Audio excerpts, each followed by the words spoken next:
Well, good morning. It is, I don't even know what day it is, Thursday, January 14th. This is the 14th day of Vloguary. We were almost at the halfway point of Vloguary. Are you enjoying it? Hit the thumbs up, leave a comment below if you're enjoying these daily little vlogs, these little short snippets of just kind of what's going on. A little while ago, I did the review of the rig, the 1-year anniversary rig, but I get a lot of questions like, why did you pick a Super C to begin with? Why not a fifth wheel or a travel trailer or a Class A or a diesel? Why a Super C? So I thought today I'd just do a real simple video and just kind of go over some of the things that were the driving factor for me when choosing what rig. In your situation, it might be different. You really have to choose based off of your needs. You're really gonna have to evaluate how you're gonna use the rig. So for me, I knew I didn't want to tow anything. So, because if I got a big old fifth wheel, those are difficult to set up as someone traveling by yourself. And I knew I wanted to go out and explore when I get to different spots. And I didn't want to have a big old dually diesel truck trying to go through like downtown areas or off-roading kind of stuff. So I knew I wanted to be able to get tiny and compact. That's why I went with a Jeep Cherokee to tow, is because I knew it can get me to wherever I wanted to go pretty easily. And I just didn't want to have to deal with the element of towing a rig like a travel trailer or a fifth wheel. I knew it had to be a motorized for me. So that left really Class A or Class C that were this. So when I was getting ready to go and take off full timing, there was stories everywhere, and I think they still are, about just how RV mechanics are virtually impossible to find, that they're booked up for months and months. And my fear was that I'm going to be driving down somewhere, again, new RVer, I'm going to be driving down the road somewhere on this, long deserted stretch of freeway or something, and something's going to happen, and I'm going to have to be stuck on the side of the road, and trying to find an RV mechanic, like someone who knows how to fix a diesel pusher, would be nearly impossible. So I said, I just don't feel comfortable doing a diesel pusher right now, or one of those specialized things with the engines in the back, just because a lack of available mechanics in the event that something goes wrong. So I said, all right, so that pretty much just leaves a C. And when you look at C's, you've got great options from the Ford chassis to the Super C's like the Integras and the International chassis. And so on a Ford engine, like on a Ford F550, one of the ones I was looking at was the Thor Magnum and the Omni. Super C on the Ford F550 chassis, and theoretically you think that you can take that into a Ford dealership and they'd be able to work on it. Or worst case scenario, the components are so similar to a Ford F150 or a 350 that you should be able to find somebody, in any town, wherever you may get stuck in or stranded at, that should know some basic stuff. Same thing with parts. Parts on that should be relatively simple, relatively easy to find. So I was looking at the Ford Omnis and the Thor Omnis and the what's the other one? I just said it. Aria? Whatever. There's two. They're like almost the exact same on the Ford F550 chassis. And so I was kind of leaning that way, but then I started looking a little deeper into Super Cs. Oh, a diesel. That was another criteria that I needed to have. It needed to be a diesel engine. I wanted that power. So then I started looking into a little deeper, because I started looking at stuff on the Freightliner chassis or the International chassis. I looked at like the Renegades that are out there, and those are some gorgeous rigs, but the price tag on those are like $600,000 or $700,000, and I was like, "There's no way I'm going to do that." And I didn't think that I could find a Super C on like a heavy duty chassis in the budget price range that I wanted to buy in. I came across, and I don't remember exactly how it happened, I came across the Entegra Accolade Freightliner chassis S2 RV custom chassis that we're talking about, and it was in a price range that was very comparable to the Omni, the Thor Omni, and the other one that I can't remember the name to. And so I asked my sales rep if you knew anything about the Entegra Accolade. Now, this is the same sales rep I bought my previous Class B from. So, I was looking at maybe doing a second deal with them. And I said, hey, what do you know about the Entegra Accolade or the Jayco Seneca? And he responded back, he texted back and he said, once you see the Accolade, you're not going to want the Omni. I mean, that was probably like the most honest piece of advice that any salesperson had ever given. So I looked a little deeper into the Accolade and went, this thing is a beast. It's bigger, it's heavier, it's got that Freightliner chassis. I mean, am I going to be able to drive this? So I went online and I tried to find any dealer that had one. That I didn't care about the color or the layout. I wasn't there yet. I just wanted to drive it. I wanted to see if I'd be comfortable with this thing. And lo and behold, I found one about an hour away. I hopped in the car and headed east and toured it, went through it, and then and the salesman let me drive it. And so we took it out, and I'm telling you, it really surprised me at just how easy this rig is to drive. I was completely intimidated by it, but pulling out of the parking lot just a little bit, by the time I was done with my 10 or 15, 20 minute drive through, we went on the freeway, we got off the freeway. I said, I want to go into a parking lot. Like, we just went into a shopping center, like a grocery store parking lot. And I said, I want to take it up and down some of these aisles just to kind of see how it does and things. And as soon as I got into that area and I was maneuvering through the aisles and stuff, I said, this is easy. This is not like a big deal. You sure you have to watch for tail swing? You got to do all this other kinds of stuff, but it is not as a stressful or traumatic event as I thought it was going to be. So that was kind of like the more deciding factor that, yes, I can do a 40-foot Super C. Yes, I can do it by myself. Yes, I can back up. I can get through tight spaces. I don't need a spotter necessarily. You should always be smart when you're doing things, but you don't need to have a full-time spotter, especially with like the cameras and all the different setups and stuff that all these rigs have nowadays. So that was kind of the driving force to say, okay, let's pursue the Accolade more and let's get off of this Ford F550 Transit, because then I can get onto the Freightliner chassis, the S2RV one, the heavy duty ones where my cargo capacity goes up and my weight capacity goes up, where I can carry more stuff and I can sit up higher, and I'm in my budget-ish. I did spend a little bit more, but when you're already talking about spending, six figures on a rig, another $10,000 or $15,000 more to get such a big upgrade in build is not a big of deal. It's not really that big of deal when you're already spending that kind of money. So I went out and said, this is the rig. I just need to find a layout or a floor plan that I like. And you can go online and you can look at the floor plans and you can do that, but until you're actually in the rig where you can open and close the drawers and you can sit down in the sofas and you can really get a feel for it, it does not, you really just don't know it. And so it's very hard to buy something sight unseen. And I didn't, but I went to go look at one. The first one I thought I was going to get was the Accolade 37L. And that one is the bunk version, where there's a TV over here on the side and there's two bunks in the back.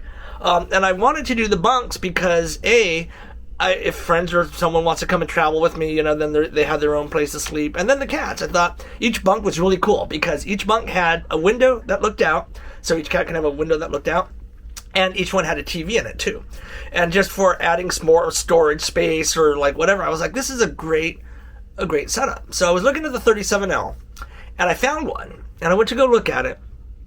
And the thing that I just didn't like is the TVs did not face the sofa. It was this awkward kind of little thing, and it just really kind of bugged me. And maybe if you're a part-timer where you're just going out, for the weekend and watching TV or relaxing is not your priority, maybe it's probably fine. But for full-timing, it just was kind of getting... The idea just weighed less and less and less on me, to where I said, you know what, I think I need to change. And at the time, and I think it still is, the 37K model is the most popular floor plan. And so this one has this big pantry right as you walk in and all this other kinds of stuff. But when I went to go see that one, the kitchen counter space is just really tiny. There's not a lot of extended counter space where you can put stuff. Once you take off the counters for the stove and you start putting in a crock pot or slow cooker or whatever, you don't have any room for prep. The counter space was just way too small to do any sort of kitchen prep, and it wasn't deep, and it just didn't feel right. Like, again, maybe it's fine if you're a part-timer, but for me, where I wanted to be able to have all this stuff, it just didn't really work out. And I also didn't really like how the living space was in the middle of the coach. I like the stuff up front because it's more usable space. So that's when I found the 37RB model, which is what I have now. And I don't think they even make this floor plan anymore in 2022. I think they discontinued it. I really enjoy this floor plan because you have a lot of the living space that's pushed up to the front that is otherwise unusable, like in the 37K. So you got your reclining sofas. The TV is arched in the TV is arched, kind of tucked away right up in the front where it could be seen from the entire rig. The dinette is in a good spot. Then you have this long, deep kitchen counter with the kitchen, and you're still able to fit in 2 bathrooms, of a half bath here and then the full bath in the back. And it has worked amazingly well. I'm very happy with the floor plan and the layout of this. Oh, and by the way, and this is something else too. When I mentioned I wanted to get the 37L because, if people come and tag along and whatever, on rigs, A, that hasn't really happened yet, so it's been a non-starter. But B, the key thing I keep forgetting is in a C-Class motorhome, you have the over bunk area. That's an additional bedroom sleeping space. And although the cats have taken it over, so to speak, it still has a 500-pound weight capacity. So even if people do come and visit for a week or two, and it's they haven't come that long, maybe a night or two, more realistic, but that entire front cab bunk can become a separate sleeping quarters. So you didn't really need that. Swapping out from the 37L, getting rid of the 2 bunks, and going with the 2 bathrooms and the larger kitchen just made a lot of sense for me as a solo traveler. And for even if you have kids that come in part-time, if you're older and you have grandkids that might come and visit or something like that, that overhead bunk, they'd love it. It'll be great up there for a couple of that. But when you start camping with another couple, that might be where it's kind of, but it's big. There's a good sized space up there. That's kind of how I got from point A to point B on the Super C.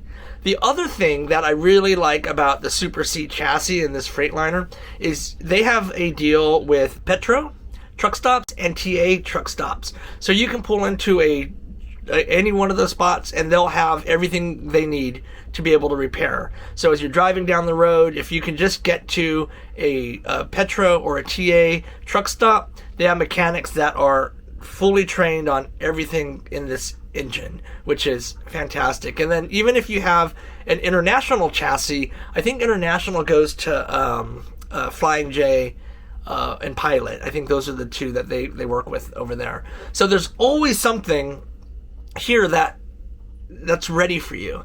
There's also Velocity truck centers and a whole bunch of other places along the road that you can get service done quickly, as opposed to a Class A RV where you have to really go in and schedule service at a RV dealership or with them. Those were like the deciding factors on how I went from towables to or a fifth wheel to a Class A or C, and then how I got out of the C Magnum and went into the Freightliner chassis, just through that, my thought process moving through each of those steps.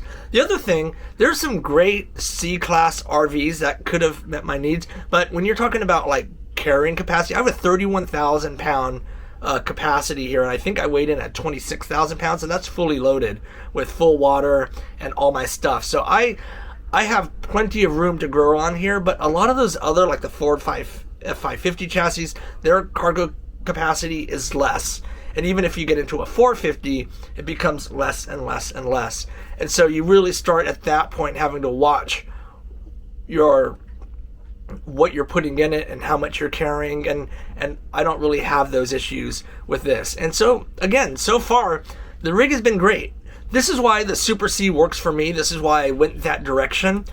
Now, would I have done it if the cost was $600,000-$700,000 for like a Renegade? I still have a hard time trying to justify that amount of money on an RV, even if I am living in it full time. They're gorgeous. I mean, there are sacrifices in this rig that Class A's and other more expensive Super C's have, like tile floors, heated floors even, and just a lot of other, really cool stuff, really cool cabinets as you walk in, and lighting fixtures and ceiling fans and all that. They're great. I just don't know if I can justify the additional cost of like another rig. Like, seriously, you can buy 2 or 3 of these for the price that you would spend on a Renegade. But again, don't get me wrong, I'm on the S2RV chassis. Some of these get up onto the bigger truck chassis, like these huge ones. So, and they can tow 35,000 pounds. I think my towing capacity here is like 15,000 pounds, which is still plenty. My Jeep weighs 3,700 pounds or something like that. So finding an RV that's right for you is the most important thing that you can do. Find something that fits your needs and how you're going to use it and how often you're going to use it.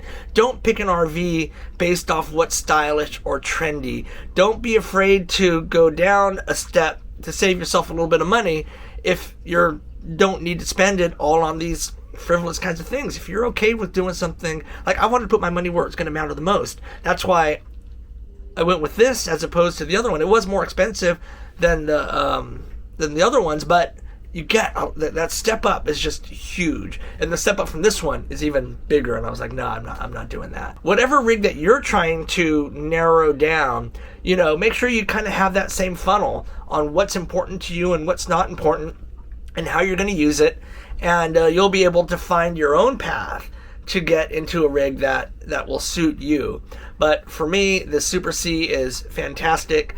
I would probably even do another one if I were to upgrade my rigs or change out, but I have no need for that at the moment. That's how I chose my Super C, and that's some of the justifications that I used. I'd like to know, what are your thoughts? Have you guys seen the Super Cs? Have you driven one? Have you driven like a big old 45-foot Class A diesel pusher that's just like rolling right down the hill? Or have you checked out some of these other smaller ones? Or are you just afraid to drive it? Or like, what's holding you back from maybe getting into that rig that you really, really like?